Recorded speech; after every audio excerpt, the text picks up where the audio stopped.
right. Hello, everybody. Welcome to Torn Tuesday, your weekly dose of all things Hobbity. My name's Justin, and that's And my Cliff. name is and my name is Clifford. Hello, everyone. This is your destination at theonering.net to get all the news, all the debriefing, and some crazy rumors here that we have swirling in the world of Tolkien fandom. And that includes a look at games, video games, television, feature films, and tabletop games and theme parks, or even the literature itself. Yes, that's right. Every now and again, we actually talk about the literature itself. And I've been reading a lot about fallowhides since last week's little conversation. Welcome, everybody. This is Torn Tuesday. And yeah, it's 5 o'clock p.m. Pacific time. We are welcoming all of you from Discord, Twitter, Instagram, Facebook, Twitch, and YouTube. Welcome. Welcome, all you beautiful people. We can see you in the live chat. How are you, Mr. Justin? How have you been? I'm well, and it's good to see so many wonderful people, a lot of regulars, a lot of new people showing up. And I tell you, last week's conversation about AI really did touch a nerve because our Discord has been active all week as people who Oh, didn't yes. weren't able to tune in live caught up on the show later in the week and was just like, Yes. it is a delicate subject. I mean, we just AI is a delicate subject, and I think there's still a major disagreement on between everybody. But we're gonna dive into a Yes. little bit of that because we've got the details of the WGA contract, which talks about AI in very explicit terms. So we're going to Mm-hmm. talk a little bit more about AI. We're going to talk a little bit Mm-hmm. more about the Green Dragon gossip that we teased at the end of the show. But we've got some big breaking news. Cliff, I don't think I told you this yet, so we're just going to start off with the big breaking news. And I love that face on Cliff because he doesn't like it when I don't tell him what the big scoop is. But we know you tune in every week for the biggest scoops, so here it is. Folks, Peppa Pig has had a huge announcement this week. Peppa Pig. That is why you're here, right? We are all fans of Peppa Pig, and Peppa Pig is on this show because Orlando Bloom is joining the cast of Peppa Pig. I'm not even joking. Wow, that's some huge news. I mean, he's got a new Huge he's got news. a he's got a new feature film out in theaters right now that we haven't talked about because generally while the strike was going on, we weren't talking about or promoting other movies, but he's in Gran Turismo. And that's the big Orlando Bloom theatrical feature that's happening right now. I had no idea that he's ever going to approach a children's property like Peppa Pig. This is a very interesting It's huge. Do development. you, do you It's think he development. will throw his voice, Cliff? As you know, when you do voiceovers for cartoons, a lot of people like to Yes. play with their voice, right? They can go up, Yeah, they I can do go that all the down. time. Yeah. Yeah. Our friend Bonnie Gordon, who is a voice on the animated Star Trek show, she throws her voice on many of the characters that she performs. Do Oh, you yeah. think, Cliff, Orlando Bloom will throw his voice for the Peppa Pig character? If he does any kind of a character voice that is different from his own, because he has such a distinct voice, he really does. He really has that unique Orlando Bloom voice. But if he's going to do anything weird or funny, like a wild character voice, I'd be very surprised, and B, I'd pay good money to hear it, to hear what he's doing. I would, to be Well, honest. according to the chat room, Cecilia in chat room says, I hate that pig with all my guts. So once again, we ended the show on a controversial subject with AI last week. And this week, we're starting the show with another, I guess, controversial subject. Some people just don't like the pig. Well, we love pigs here. Pigs played a big part in The Hobbit, especially the Battle of the Five Armies, where There's big the old king of the pigs in the Battle of the dwarves, Five Armies. Yes, that's yeah, true. And our you might remember our previous host, Hannah.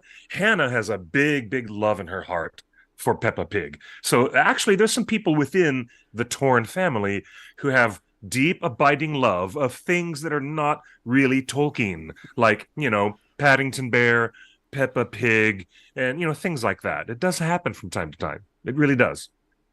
Well, so there you go. That's the big news. The other big news today, and this just dropped in my inbox just a few hours ago. Let me see if I can bring this up full screen. Standing Stone Games, of course, they make Lord of the Rings Online, a brand new trailer. Yeah, they emailed me that today as well. Very excited.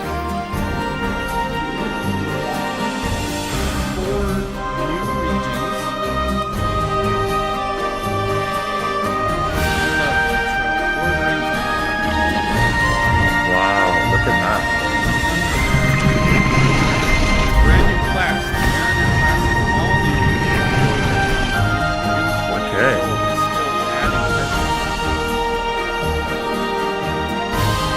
Wow. Fighting a baby dragon on the shore. That's interesting. Look at that.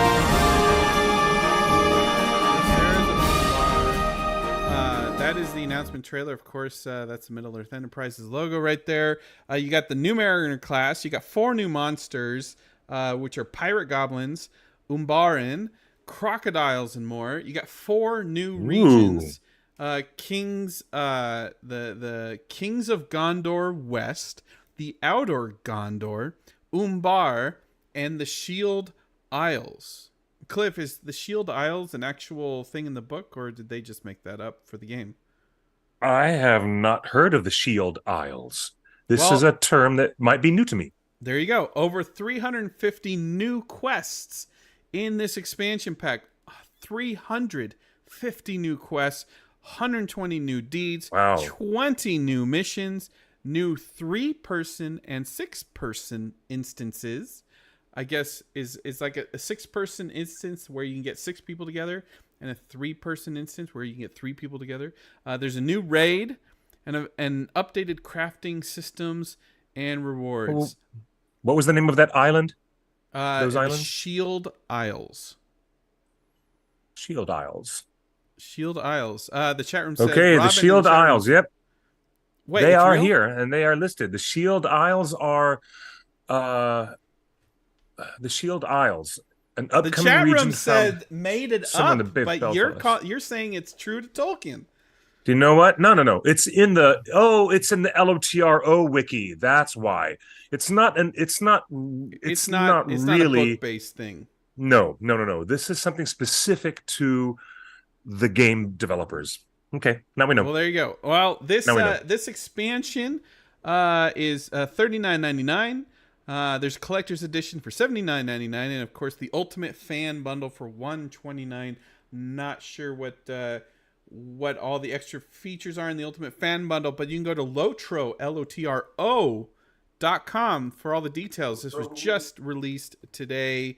The announcement trailer here for Corsairs of Umbar. Again, 350 new quests, 20 new deeds, 120 new deeds, 20 new missions.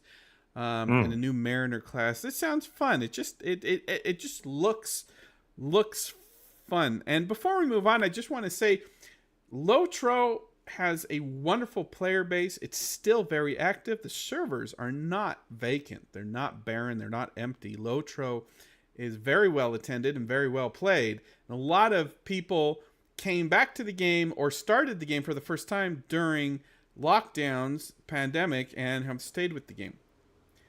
But I will say this. For the last month, I personally have been playing a couple big, huge RPGs.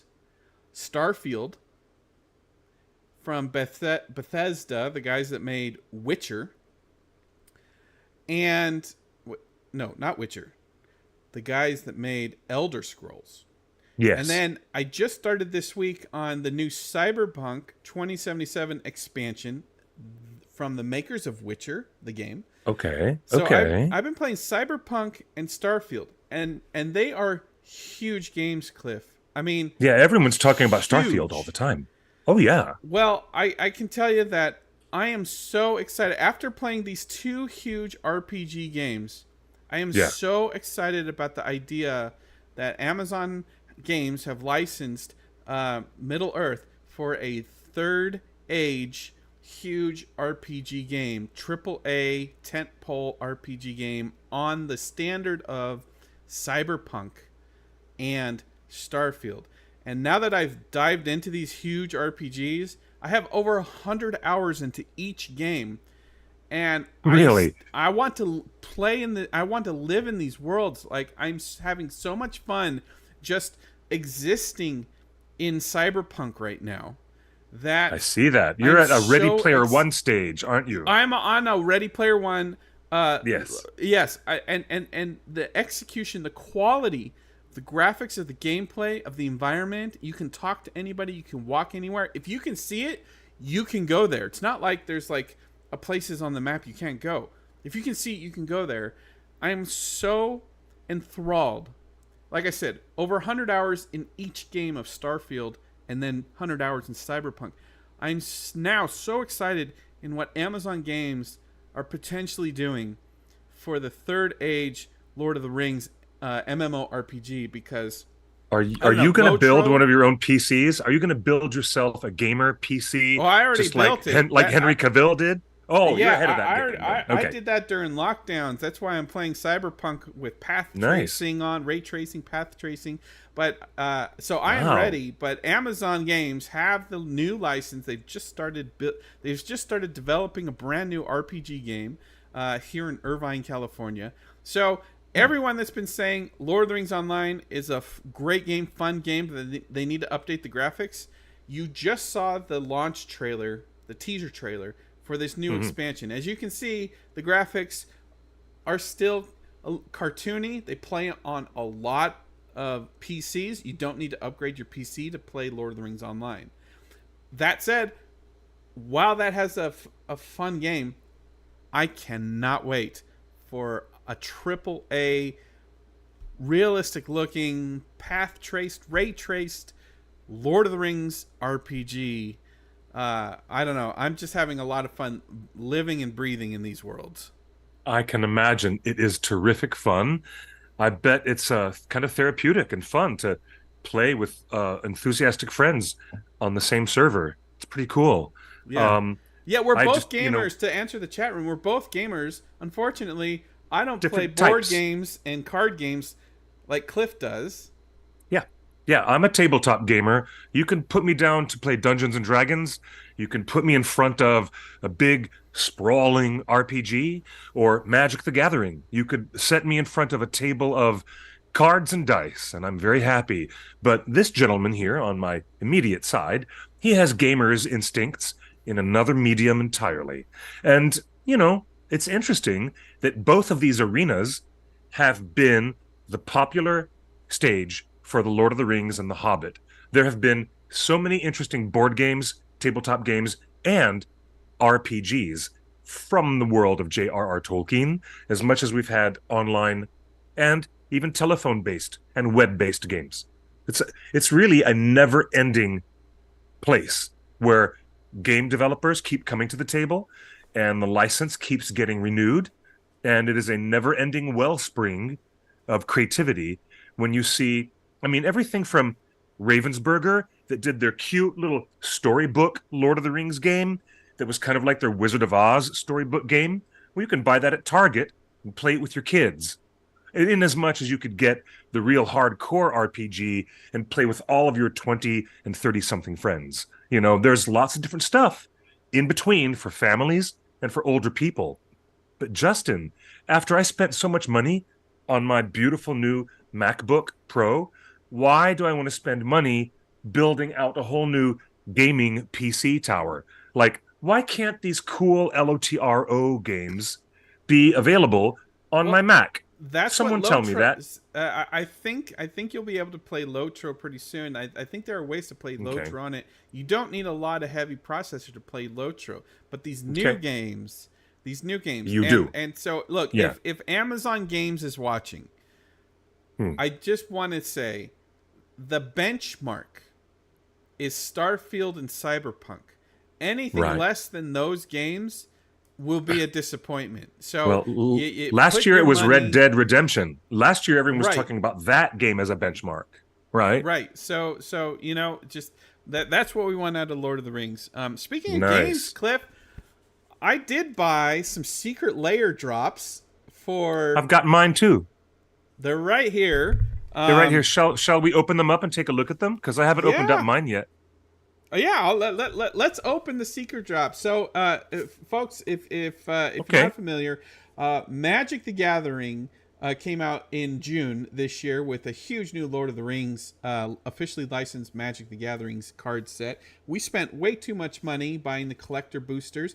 We just announced just a couple weeks ago brand new holiday edition boosters, including the Hildebrandt Brothers artwork and some crazy psychedelic. If you go back 2 or 3 episodes, we showed you the psychedelic artwork of the new. This is something completely different. This is the Ralph Bakshi 1978 animated edition, animated film license. This is the Ralph Bakshi secret drop. I am told that once they do secret drop, they never sell these again. This was the only way to get it. It sold out within a day. And that's right. They're never making Ralph Bakshi cards again. This was the only way to get it. So we got him. And I got my set. Let me open mine up first. All right. There's a regular set and there's a foil set. You know, they're the identical cards. They're just the other set is foil. They're the same cards, just foil and not foil. Yep. And the regular ones you can play with. The foil ones you can. Oh, thank you for being a part of Secret Lair. Oh, that's cool. That's a nice little thank you card. While Cliff's opening it, I'll answer some questions in the chat room. Robin asks, how do we get access to Secret Lair stuff? Well, you have to be on their mailing list. Here's their little cool box. And they announce in advance when the Secret Lair drops are happening. And then on the day that the Secret Lair drop, you have to log in and click and pray that you get in before they sell out. It really is a speed race. Being honest with you, when I wanted these, I didn't sign up on a email list. I just went online. Everybody just texted you. Everybody texted you the link. People were texting me the link like, hey, the secret drop just dropped. This is a really nice box. And within this box, you could probably hold a lot of cards. But within, there's only 4. And there he is. Oh my gosh. You've just opened the box. Here is a Secret Lair drop. There is Frodo from Ralph Bakshi's Lord of the Rings. This is an instant called Slip on the Ring. Exile a target creature you own and then return it to the battlefield under your control. Oh, so these are playable cards. They are playable. Now, this is fascinating. This is fascinating. I'm trying to pull this out without tearing or smushing or anything. But you know what's interesting? I know how to play this game really, really well. And this is an instant card that allows you to exile a creature. And if that creature had the ring on it, you can use this card to switch the ring to a different hobbit. This is how you would trade the ring that you have between your Samwise and your Frodo cards. This is the card that lets you switch from one character to another character having the ring. Oh, interesting. And okay. It's really... look at this. Let me open this up, and I'll open it up real slow. And here they are. Oh, they've never used Ralph's artwork before in any of these. Okay, here you go. Slip on the Ring, which is a white instant spell. Very nice. The next card is Gandalf, Friend of the Shire. Oh, cool. Avatar Wizard. This is a blue Avatar Wizard, and there's Gandalf trying to give useful advice to Frodo. This is another version of Gandalf that's a bit different from the one you've already seen in these cards. Ooh, the Mirror of Galadriel. Oh, wow. Legendary artifact, the Mirror of Galadriel, and there's the real Galadriel artwork that Ralph had in his movie. Can you guys see how cool this is? Yes, the chat room is like, if these are the only ones made, wouldn't you keep these mint in box? Well, Cliff actually plays Magic. I play. No, these cards I'm going to actually play with, but I got the foil versions that I will put in a frame. A nice, cute little picture frame, just as a keepsake. Oh, there's Shire Terrace. There's no power difference in the foil versions, right? No, it's just the same cards printed with foil instead. Oh, this is so nice. And here is the Shire. This is a special land that lets you have colorless land while you play. You can also use this to search your deck of cards for basic lands that you want to have active. So we have a land, we have a colorless artifact, we have a blue avatar wizard, and we have a white spell, which is an instant. So the only cards that are specific to color schemes are the blue one and the white one. Super cool. The others are colorless. And I'll show you these two can be used by any deck of cards, any color, any type. No limitations on how you build with these. But the other, the first two ones are specifically blue and white decks of cards, which means you'd be using islands for blue mana or plains for white mana. Hidden away in the back of the box. Holy sugar! There's bonus! There's bonus! What's in the back? There's hidden cards underneath this. Are you guys looking at this? Who is it? It's Wormtongue. I didn't see this. They didn't advertise this. I didn't know this existed. Holy moly, there's an absolutely cool bonus card in the back of this box, and it is Grima Wormtongue. Whoa. All right, raise your hands in the chat. Is it Grima, or Grima? How do you pronounce it? I want to ask everybody. Now, I'm gonna say that I'm completely surprised. Nobody at Wizards of the Coast said that this existed. Nobody mentioned it. I haven't seen any artwork for this. So here we are. Where's that evil Wormtongue? I'm gonna open this up very carefully. Maybe I just decreased its value by doing this. Maybe I should not have. Maybe I should not have pulled this out of the wrapper. But okay. Okay, wow, Grima Wormtongue, 2 and black mana. He's a legendary creature. Your opponents cannot gain life while he is in play. God, he's evil. And there's Theoden and his niece Eowyn. So here's Wormtongue right there. And there's Theoden and Eowyn. He is a 2/4 creature. Wow. This is pretty cool. He's pretty cool and powerful. The card is slightly bent. I don't know why it's slightly bent. I got it brand new from them. We saw it, yeah. And it's got a slight little bend in it, but there it is. I got this whole new extra cool card that I didn't think that they were going to publish. How cool is that? Well, I'm going to open one of my boxes. The Secret Lair drop. And looks like I opened the foil edition because there is a color foil on it. You can see the color as I move it.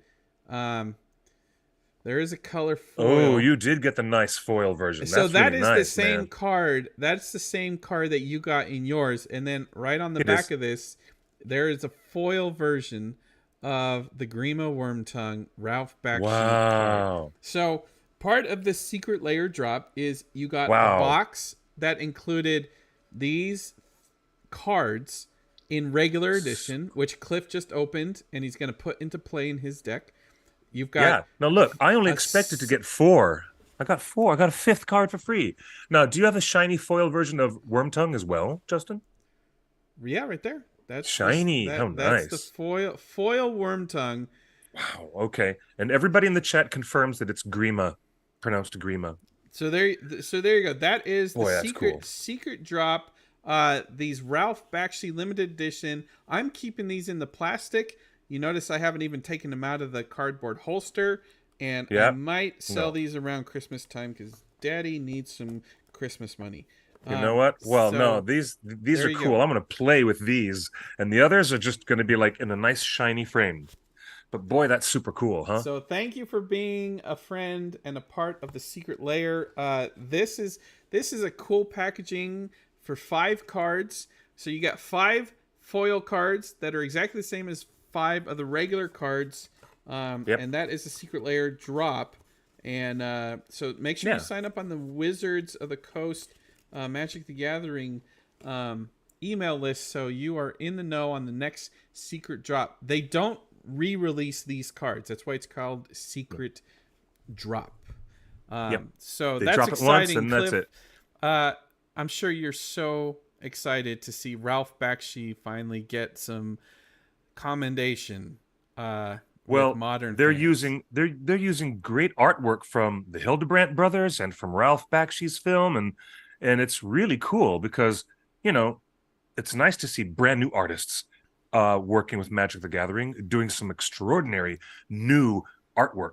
But it's also great to go back to the classics and let them have a place And in the cards as well. we're gonna It's have really some cool. great new artwork for the holiday stuff.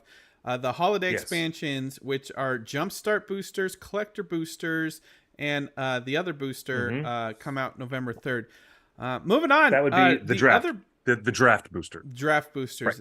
Other big news this weekend, Cliff. Happy birthday to our boy Brimby. Yes, Charles Edwards. It was his birthday, and I am so happy to start wishing our Rings of Power cast their birthday greetings from the fans of Lord of the Rings, and I am pleasantly happy to report that for the most part, the social media comments on this birthday post were the least toxic I've seen with anything Rings of Power. Brimby has a fan base, and I think the performance of Charles Edwards really won over the fans. The pre-release still images of this older Keller Brimbor that is supposed to be younger than Galadriel, according to the books. He is by far the oldest looking character in Rings of Power so far. Celebrimbor is, and I he's think an the stranger elf with short I hair. think the stranger looks a little bit older, maybe. Maybe, yeah. Maybe. And the stranger Maybe. hasn't cleaned up. He hasn't shaved or anything like that. But Right. Okay. I think Okay. Charles Edwards did a great job with what he was given. Again, Celebrimbor was probably the most difficult character in Rings of Power Season 1. They had to recast the actor halfway through filming. They totally had to reshoot all of Celebrimbor's scenes for episode 1 and 2 when they replaced the actor. And they made the actor the character twice the age of the original actor. So they made him twice the age. They made him older. And without any writers on set during production, there wasn't any writers there to rewrite the script for an older looking gentleman with a chaise lounge. That's right. That's right. That's right. And so that is emblematic of the problem that caused the Writers Guild to even go on strike. Because when a massive $1 billion television series has changes in personnel, I mean, especially changes in location or changes in schedule, that happens all the time. But changes in a cast member and they're filming something and they can't figure out how to make it work, there's on hand to help rewrite and get it to work so that the story can work. And, they didn't have that advantage. It was a disadvantage to the entire effort. But hey, that's part of why they struck. And let's be fair, Cliff. I want your honest opinion. No Yes, one has always. ever pictured Celebrimbor looking like this, older with short hair. I believe. No, usually Celebrimbor is pictured as a long-haired elf who has this kind of distinct quality of being a bit like his grandpa, Feanor. He's got this kind of like powerful, long, burning, flowing black or silver hair. long hair and this burning light in his eyes. A real noticeable burning light in his eyes. And he's an ageless elf. Yeah, but our Brimby, our version of Brimby in Rings of Power seems to be a bit more avuncular. He's a little bit more like Gandalf trying to, talk to the other young elves around him and give good advice. It's an interesting approach. It is an interesting approach.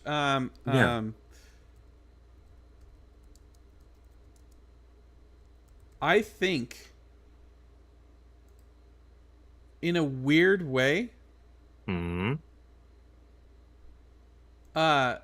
the creators, the showrunners of Rings of Power, when they decided to recast Celebrimbor, the Smith, the most epic Smith of Smiths, the Yeah. ringmaker himself. He is supposed to be Yeah. one of the greatest smiths, welding people. I believe in my heart of hearts that when they decided to go from young, hot, sexy, long-haired elf, that for some reason, let me bring this up on screen.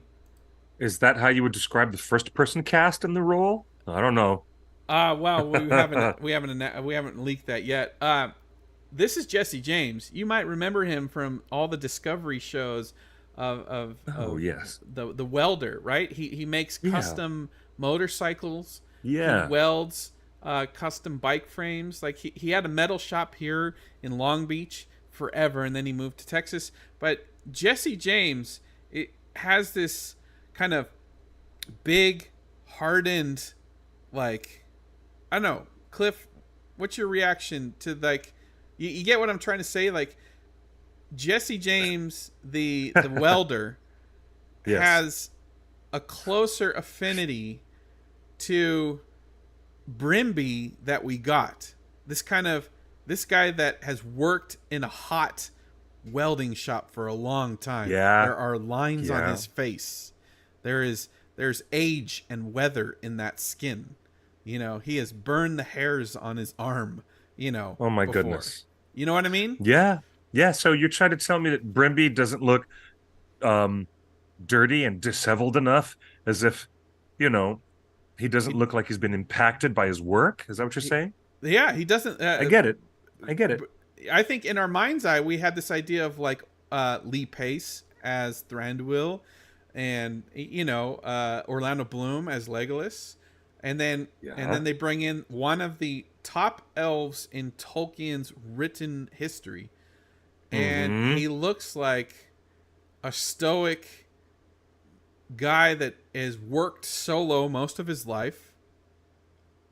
You know what I'm like? You feeling it? Like, they made a Hmm. choice. I do. I understand. But they had a last second choice. They had to replace that other actor. And they put Charles in at the last second. And so, things kind of shifted. But, I would have believed, you want to hire somebody who looks like an automobile mechanic? Well, they're going to be dirty and greasy and look like they've been on the ground in the dirt underneath an automobile for a long time. So, yeah, I guess you're trying to say you're looking for a little more wear and tear on your I feel Keller like we got Brimbor? that. We got a short-haired Brimby with lines in his face, creases in his cheeks, Yeah. widows in his peaks, right? Uh, but but Okay. they did not change the attire. So we got this hardened Celebrimbor face, Yeah. but the clothing he was wearing is still this, soft, velvety, robes, and Yeah. I don't think it worked. I think they made a change in the middle of production, recasting Celebrimbor, and then they didn't change the outfit, the costume for the character for this new vision of what Celebrimbor was going to be. Do you remember the scenes in episode 8 where they were actually doing the forging of the three elven rings? He didn't look quite so grubby and messy at that time, did he? I mean, it gave this weird feeling that the rings were made in one afternoon instead Yeah. of, like, this should have been an arduous process that got people dirty and sweaty and got them into it. You ever been to the LA County Fair, Justin? It's a wonderful experience. When you go to the LA County Fair, you can see so many arts and crafts and prize winning chickens and cows and blue ribbon apple pies. You know what else you can see? The glass blowers. And they have the hottest furnace in the world. And I actually watched one of those competition reality shows where they were letting glass blowers compete and work against each other for beautiful ornamental glass pieces and stained glass and beautiful pieces. I often figured in the back of my mind that the Celebrimbor situation and him being surrounded by what Professor Tolkien described as the elven smiths of Eregion, and we didn't get to see much of those characters at all, except a couple of background elves. But I honestly pictured in my mind the sweltering heat of a glass blower who is trying to pay attention to fine details in the midst of incredible elemental conditions. Really difficult heat, difficult elemental conditions, and yet their main concern is the most delicate filigree and beautiful colors that are, you have to handle them with chemical mixtures and mixtures of things in the glass to make them change color and shape. And it is alchemy, skillful alchemy, as much as it is grimy sweat. A lot of sweat and a lot of grime and heat. And I didn't see that. I really thought Keller Brimbor and everything around them would look like that. You know? For a show called Rings of Power that is supposed to be about rings and making rings and distributing rings and unlocking rings and then taking over rings, the fact that we got exactly 17 minutes out of an 8-hour season 1 that was dedicated to rings, compare that to an episode of Jesse James's motorcycle chopper show, where they spend a whole hour-long episode welding a single bike frame together. Like, every episode of Jesse James's show is a whole hour of welding one bike together. I thought at minimum we would get 1 whole hour of just the nitty-gritty of welding rings, making rings, failing with rings, and then succeeding and then failing. Like, where was the technical skill that Keller Brimbor was supposed to have? You can't just tell us that he is the greatest tradesman in all of Middle Earth. Just show us. Spend a whole hour in his workshop. Let us see Keller Brimbor sweat. A single sweat. Yeah. Let us feel the heat of the furnace. Let us feel the incredible furnace heat and the difficulty of what they're technically trying to do. I agree very much with your assessment. Show, don't tell. Please, season 2, show, don't tell. Don't tell us what the character is. Show us what the character is, and we can come to the same determination. All right, moving on. We've got a lot to talk about with the Hollywood writers' strike, which is now over. The strike is over, and the votes are coming in right now. As of last night, everybody part of the WGA got an email to submit their vote for approval or denial. It is expected to approve. But there's a lot of bullet points here. But let's start with this one. Yes. On the issue of minimum staffing requirements for the Writers Guild deal. Boy, we've been talking about that for months and months and months. That's right. The new contract includes a requirement for studios to hire 3 writers for development and at least 3 writer-producers, including a showrunner, for a guaranteed 10 weeks of work. And here we are. Look at that. Minimum number of writers in the writer's room for 6 or fewer episodes per season, or 7 to 12 per season, or 13 or more per season. Of course, Rings of Power, with his 8-episode season 1 and 8-episode season 2, would fall right in the middle of that. So the minimum number of writers in the writer's room is 5, plus minimum number of writer-producers in the writer's room is 3. And when we talk about that second column, that writer-producer, that is the showrunner. So J.D. Payne and Patrick McKay would be 2 of those 3 minimums. Got it. They, Amazon gave executive producer credit to most of the writing staff on season 1. So technically, writer-producers can be anybody at this point that has worked on season one of Rings of Power, and I hope Jennifer Hutchinson is promoted because she is one of my favorite writers. So let's see. So according to the new contract, minimum number of writers in the writer's room is 5 plus 3, 8.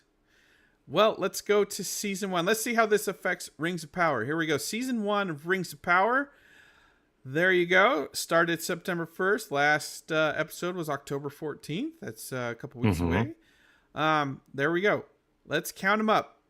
Written by J.D. Payne and Patrick McKay. There's your 2 showrunners. So those don't count against the 5. Right. Episode 2 was written by Jennifer Hutchinson. Cliff, do you want to hold up fingers? Let's count them. So 1, Jennifer Hutchinson. Go. Episode 3 was written by Jason Cahill and Justin Doble. 2. So plus Jennifer, that's 3. So we're 3 writers in. Episode 4 was written by J.D. Payne, Patrick McKay, and Stephanie Folsom. So that's 4 writers. 4th name. Episode 5 was written by Justin Doble, but he already did episode 3, so that doesn't count.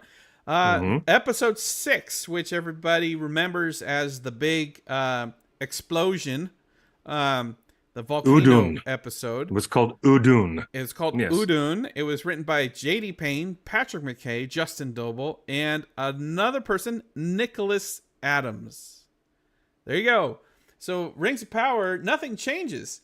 They've already got 5 WGA writers in the writer's room. And of course, episode 7, Jason Cahill. And episode 8, Alloyed, was Jennifer Hutchinson, J.D. Payne, and Patrick McKay. So nothing changes. Rings of Power was ahead of the game when it comes to the writers. Having the right number of writers.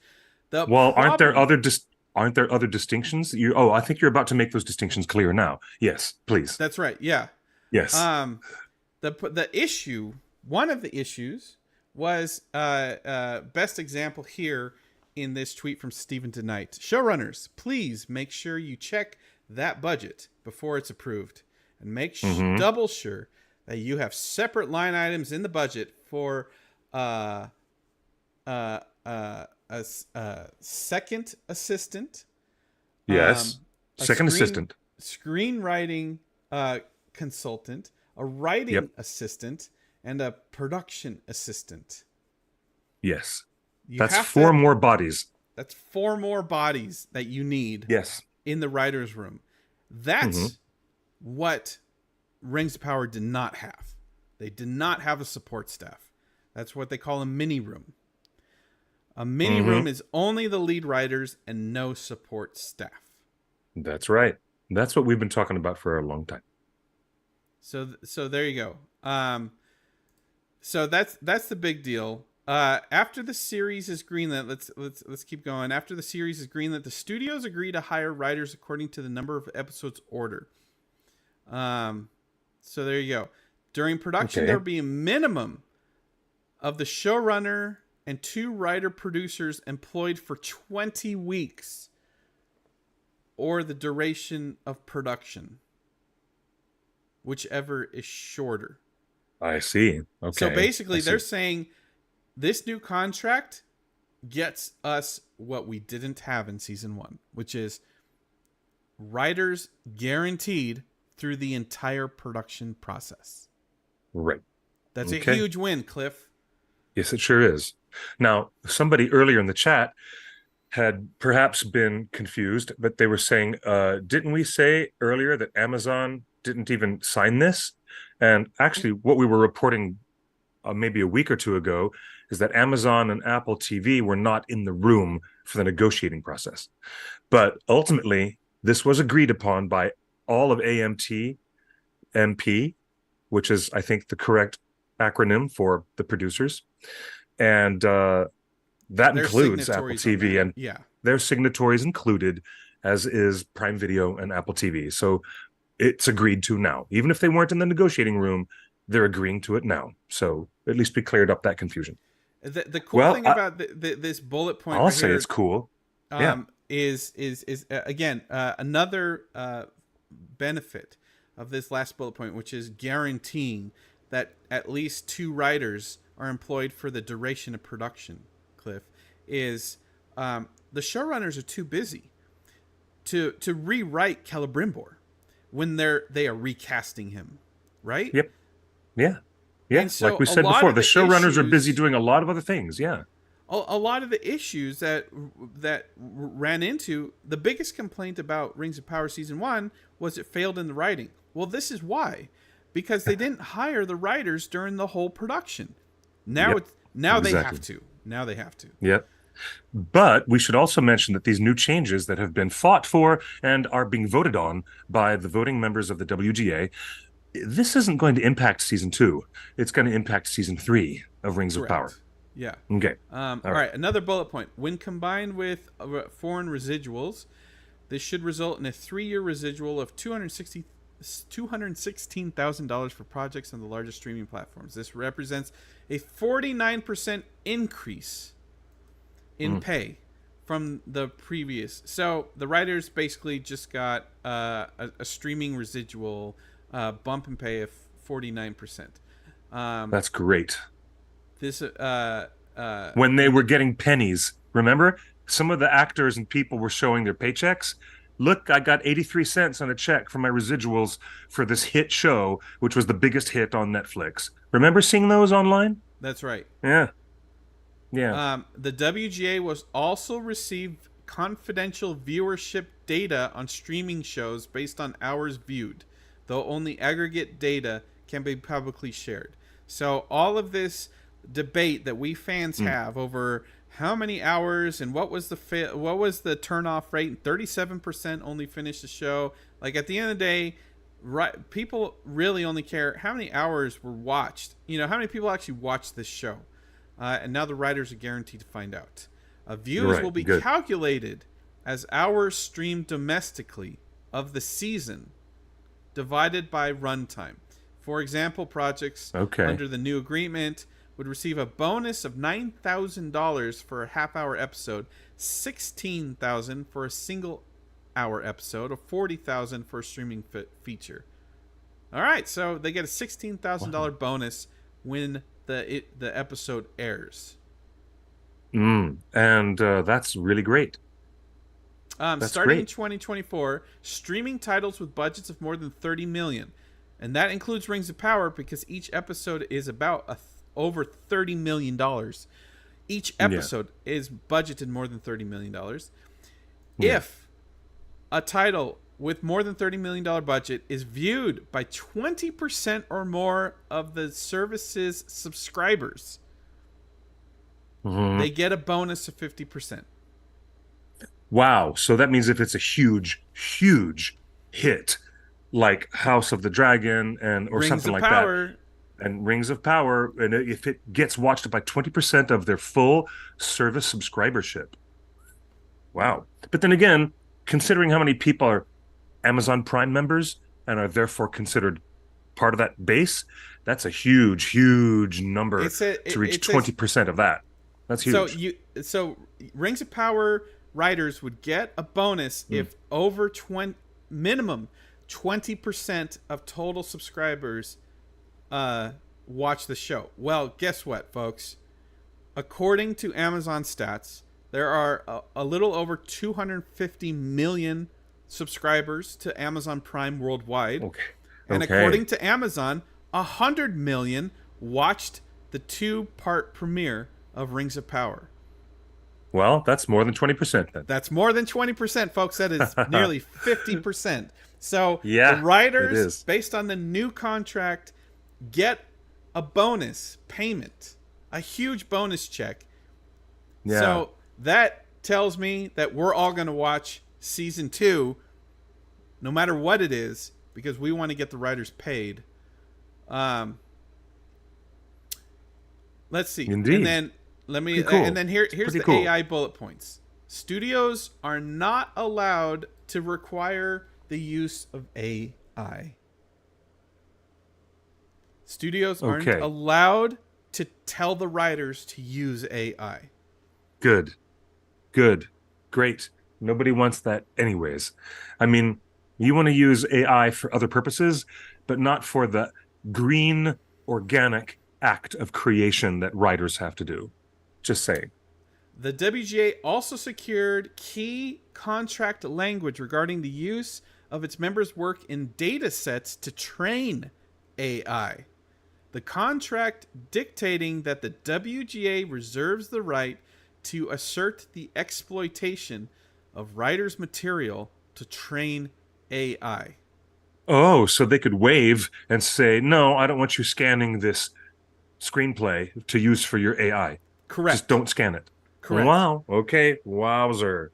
So, Cliff, one Wowzer. of our biggest fears was that they could hire the writers, use their scripts, and then fire the writers and just have AI write the rest of the season. And Hmm. according to this contract, that's not going to happen. You cannot train the AI on new work. Got it. I think that's super cool. Actually, that's very cool. Quite a few significant changes in the industry that needed to happen are now guaranteed to happen. Huge deal. That's Um, really huge. Wow. and then one more tweet, Cliff, I wanted to bring up because this was talked about in the Discord this week. One of the most WTF things I learned as a showrunner. Sophia Alexander, of course, is a showrunner and story artist for Disney. Is that Hmm. the showrunners have no say on how their show is represented and shown to the world. This was one of the more frustrating parts of showrunning. Basically, she learned as a showrunner that she had no say in the marketing or distribution of her show. I see. I see. Okay. And I want to say that kudos to Amazon because they did include the showrunners in the marketing. The showrunners were there for that Secret London thing. The showrunners Hmm. were at Comic-Con. The showrunners were at the premiere in New York. The showrunners Yes, they were were. there at the premiere in LA and in Hmm. Mexico and in London. The showrunners approved a lot of the marketing all the way through. So Yeah. Amazon has already gone, as we've just shown, Amazon has already met the staffing requirements almost. Uh, Well, except for the mini room situation, yes. right? But they Let's did be clear. hire enough senior writers to qualify, and they included the showrunners in all the marketing and promotion of the show. And I believe the showrunners had influence on when when the show would air. So there you go. Um, Nice. this is a step in the right direction, and the writing on Rings of Power only gets better. That's the big win for us fans. Yes, I would agree with that. Ultimately, it's going to take a very, very long time for us to see any of those specific changes because of the nature of them doing season two all wrapped up and done from a long time ago. But yeah, season three, all these new changes will go into effect. It is very Okay. exciting. Question, Now, comment from the chat. Daisy Kim says, "I think their marketing was weak for season one. Hope they step it up for season two." Unfortunately, I haven't seen, that happen for season two of Wheel of Time, folks.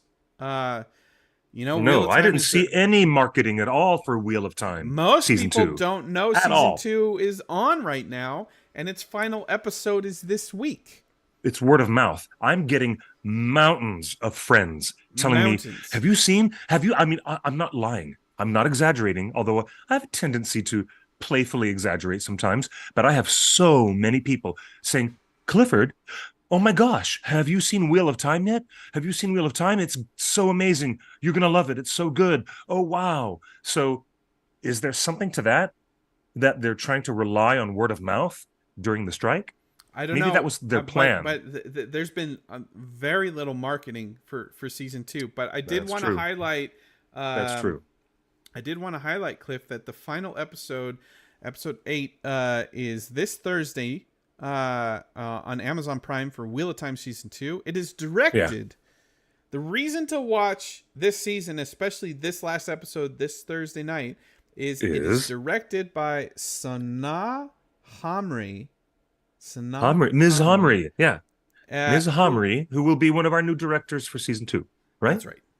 Yes, for That season two, is Rings of Power. Yeah. So she's immediately finished work on Wheel of Time and gets moved over by the studio to do some select episodes in our next upcoming Rings of Power season. So, Cliff. yeah. As a director, how important is it to be directing the final episode of the season? Oh, it's the hugest thing. You're putting everything in place to make sure the audience is satisfied, and you're putting even more stuff into place to try to bring them back next year. It's a huge, huge job. Not not enviable. Not enviable at all. You know how much is in the air talking about the last episode of Ahsoka that is about to be broadcast later tonight, tomorrow? Yeah, there's a lot of talk about that. And it is important, just as it's important for Dave Filoni to stick the landing on this final episode of Ahsoka. It's important for our other director, and forgive me if I don't pronounce her name correctly, but if you're going to stick the landing on a big season finale, you got to do it right. You got to do it. Well, and Cliff, I guess the final episode of any season is one of the most important episodes, if not the most important, because you've got to plant the seed for next Oh, yes. season to keep Oh, everybody yes. engaged, right? It is Yes. important to stick the landing. And since the same director of episode 8 as is doing season 2 of Rings of Power, the best example that we can Mm-hmm. get Mm. heretofore, the best example up to now of how the quality of season 2 might change, maybe improve, will be seen this week with this episode and this director. So a lot's Exactly. writing from the fan perspective, a lot's writing on this episode to be great. It really has to be great. If this episode is not great, I don't know what I'm going to think. I don't know what I'm going to think about season 2, because obviously Amazon has trusted the director of this week's episode of Wheel of Time, has trusted her with the granddaddy, the gold ring, the number Indeed. one show on Amazon Indeed. Prime. So they've put trust and faith in her. So let's see if she delivers the goods this week. I hope so. And I wish her the very best. And at some point, I'm just going to have to dial back some time and catch up on these seasons of The Wheel of Time that I have not seen.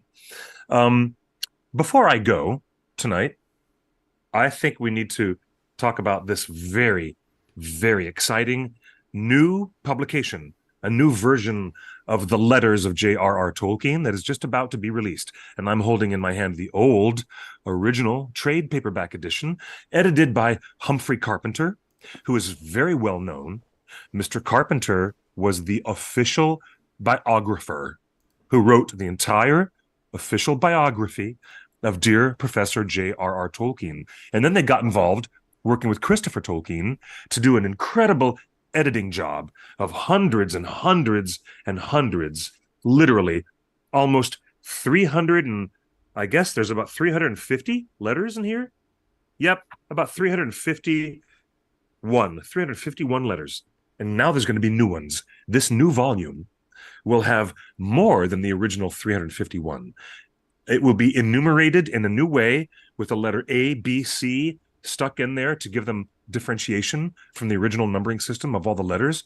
But boy, is it exciting to get into the personal mind of Professor Tolkien. You will find no more direct route to understanding the mental structure of John Ronald Reuel Tolkien than you will in reading his personal correspondence to his publishers, to his family, and to his many, many fans, rabid as they were back in the 60s. All of his rabid, crazy fans writing him letters, and Professor Tolkien enthusiastically writing letters back to them. It is going to be an incredible boon for Tolkien scholarship, for all of us, new and old. So if you're coming to the table brand new to Tolkien scholarship, great. This is the edition for you. If you're, like me, a little long in the tooth, and you've been around Tolkien scholarship for a while, then you want this extra new edition so you can have the advantage and the supplemental material that comes with these new letters that have never been published before. And it's thoroughly exciting. It is huge news. Again, he's been dead and gone since 1973, but even though he's gone, Professor Tolkien is one of the most exciting and ever-present authors in modern-day fantasy publishing, still today in 2023. It's exciting, really.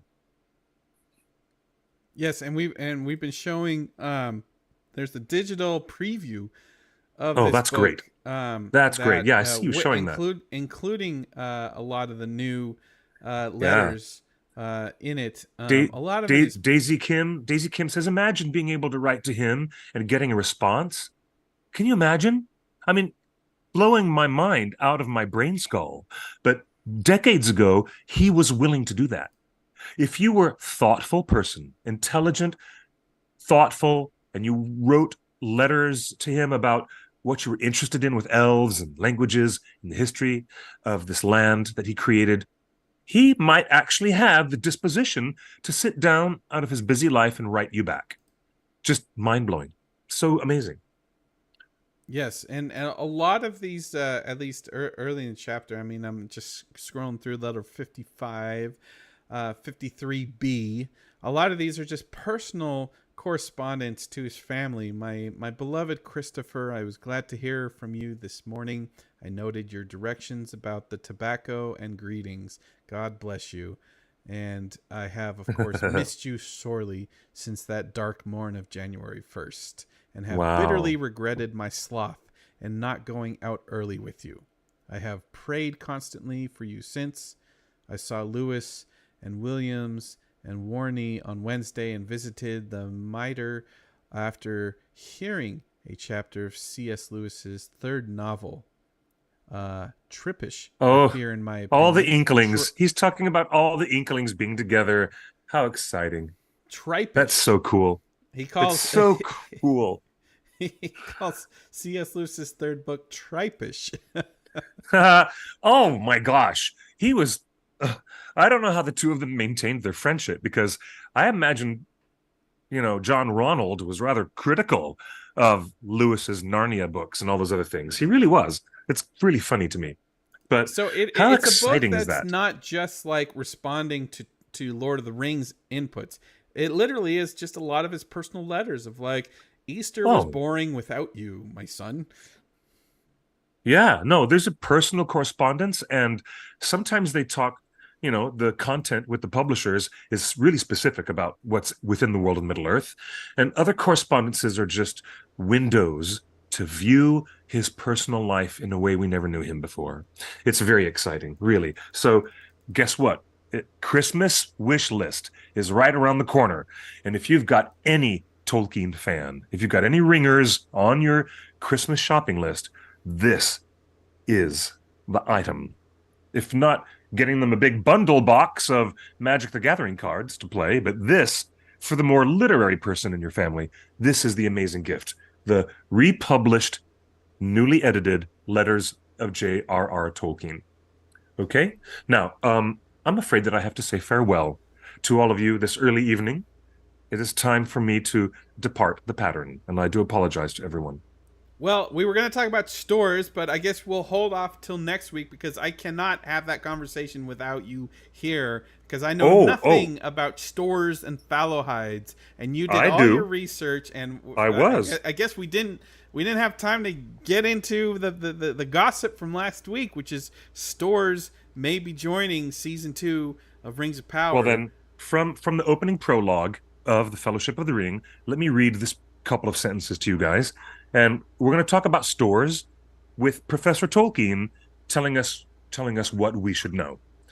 The Stoors lingered long by the banks of the great river Anduin and were less shy of men. They came west after the Harfoots and followed the course of the Loudwater southwards, and there many of them long dwelt between Tharbad and the borders of Dunland before they moved north again.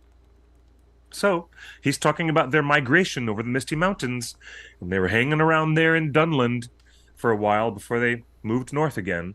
But it's interesting. The Stoors lingered long by the great river Anduin. Do you know what that means? You know what that means? We might be, if they do this, if the rumors are even possibly true, if they bring in some stuff about the Stoors, like they've already brought in the other Harfoots, then we might be able to look at a very early peak of maybe Smeagol's grandma or grandfather or the people who were a couple of generations ahead of Smeagol. Can No. you imagine? No, Yeah. no, no. That's not at Yep. all what I want. I don't want a Smeagol and a Deagle. I don't want to know Smeagol's family You don't want to tree. meet their No. grandparents? No, You don't I want to meet the don't. grandparents of There's so Smeagol? much Okay. going on in the show. I want to see Rings of Power in the Rings of Power. Not, I don't I want a know. family curse. This is what scares me, Cliff. Is this cheap TV trope trickery of putting a curse on the House of Smeagol that he is predestined and preordained to get corrupted by the ring because I hope they don't do something that way. Because his ancestors had some influence or impact or connection or something no. with Okay. Sauron that predestined his fall into Gollum. This is what Yeah. TV does. Yeah. And it is, and Unfortunately. Cliff, you cannot tell me that they won't do that. If they introduce that family line, then Don't be surprised. guarantee you that's what they're gonna do. Yeah. Don't be surprised. Do not be surprised. That sounds Just don't be terrible. surprised. There's so much else to do. I agree. I agree. There are entire massive regions and nations in the far, far east and the far south to explore, many people and cultures to meet, and a lot of them have to be seduced by Sauron so that he gives them a ring by the time 5 seasons is all over. We have a lot more to do than farting around with the Stoors. Sorry, but I do have to go, but I agree with you.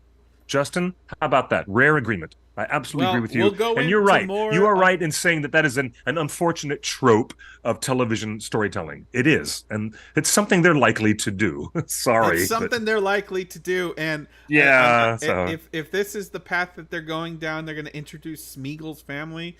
I'm just going to have to take a breath, go into my Zen phase, and just accept it and move on. Yes. But the show is so dense already. We don't need more storylines. We really don't. Gollum being corrupted by the ring is a good storyline enough on its own. You don't need to add to it.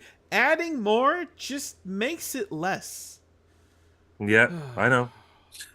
It's crazy pants, but since they've already put the Harfoots in the Second Age, and Professor Tolkien didn't do that. He was really comfortable with the Harfoots and the Stoors and Fallowhides all being in the Third Age.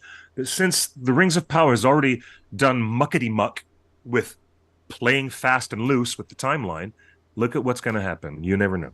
So I acknowledge this beautiful audience. I want to say thank you guys for being with us.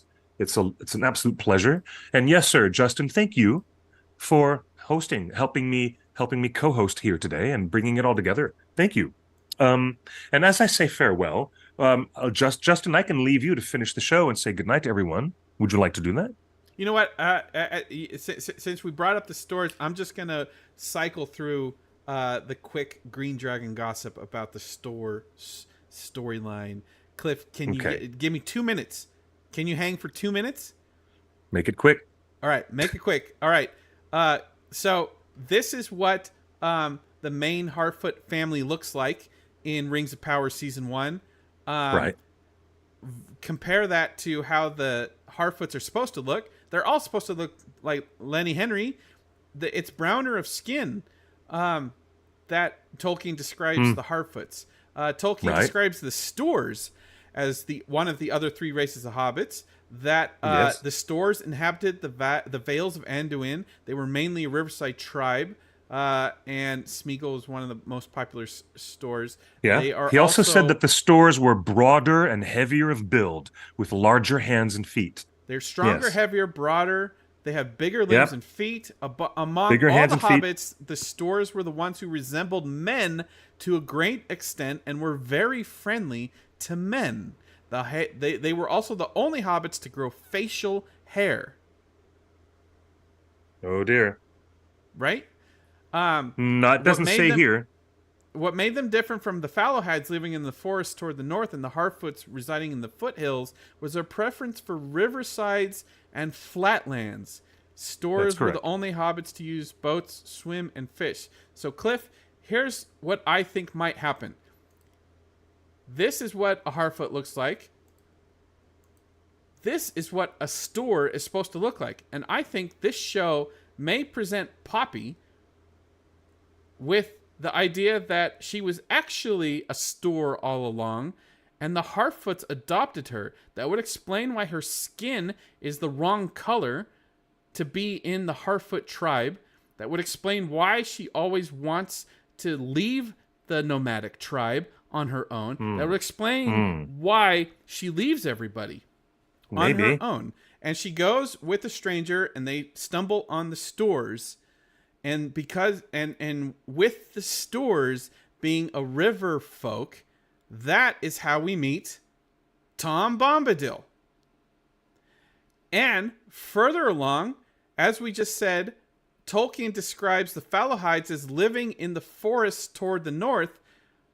This is how we meet the Ents, through the Fallowhides. So I believe we're going to see all three races of hobbits. We've seen the Harfoots in season 1 that look like Lenny Henry because they're browner of skin according to Tolkien.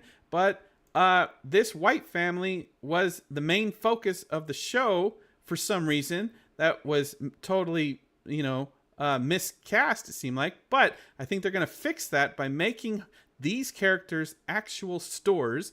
And they're going to meet the Stoors. They're going to bump into Tom Bombadil. And then further along, they're going to meet the Fallowhides, and the Fallowhides is going to introduce them to the Ents. And that's how we get introduced to some of the zany creatures in Middle-earth. And that's my theory. Okay. I think that's a rather cockamamie and very thin. That's a very thinly strung idea. I don't know if you're going to hold much with that, but we'll see. Okay? I don't know. I've got more of a weird idea that they're going to show us Smeagol's great grandma or something like that. I don't know about finding Ents through the hobbits. They might introduce Ents through the elves, because it was the elves that had the earliest relationship with the shepherds of the trees, not the hobbits. Go. So good. I think that's what I want to hear. That's what I want to hear. That's a rather spurious idea, but okay, that's fine. I feel like Tom Bombadil should meet the halflings. Tom Bombadil showing up could only be directly related to Nori and the Stranger. That is abundantly clear. But I don't know if it's going to be tied into other 2/3 of the missing forefathers of the hobbits. But we'll see. We'll see. My money is on that that Nori is actually a store, and that's what we're going to find out. Cliff, thank you for joining us. You mean Nori's friend Poppy, who she left behind, is a store? That's what you mean. Who's on the? Whoever left? Not Poppy. Nori left with the stranger, right? Yes, and I thought you mentioned Poppy earlier. I didn't mean Poppy. I meant Nori. Okay, all right. The Harfoots are not in season 2. We reported that back in January. The Harfoots are not involved in season 2. But this is interesting. The rumors are, Green Dragon Gossip, the Stoors are involved in season 2, and this might introduce the opportunity to make Nori an actual Fallowhide or a store that was adopted by the Harfoot clan, and that would explain why she doesn't have browner of skin. That fixes that problem. That's such a strange concept. I don't get that. I don't get it, but okay. I want to say thank you, everyone, and good night. It's really lovely to have you all here, and we'll see you again next Tuesday at 5 p.m. Pacific time on Torn Tuesday, forged by and for the fans of J.R.R. Tolkien. In the meantime, you can follow us on all social media at The One Ring Net. You can just take out the dot. If you want to follow me, I'm at QuickBeam2000 on Instagram and Twitter. I will never call it X. To hell with you, Elon Musk. And it is a lovely show to have you all here with us. And congratulations to the Writers Guild. And we're holding out solidarity and hope for the SAG, members of SAG-AFTRA, to get their delicious settlement coming up very soon. Sean Astin is at the negotiating table. Sean Astin's a busy man. Your man, Sam Wise. Sam Wise, the strong. Charge. Yes. Good night, everybody. Mr. Justin, please take good care of yourself. And please, let's be more gentle with one another, all of us, as best as we can. And we'll recover from our mistakes and make things right in the world as best as we can. I love you guys. Thanks for being with us on Torn Tuesday. Until next week, buenos noches y buena suerte. Bye-bye, everybody. Bye now.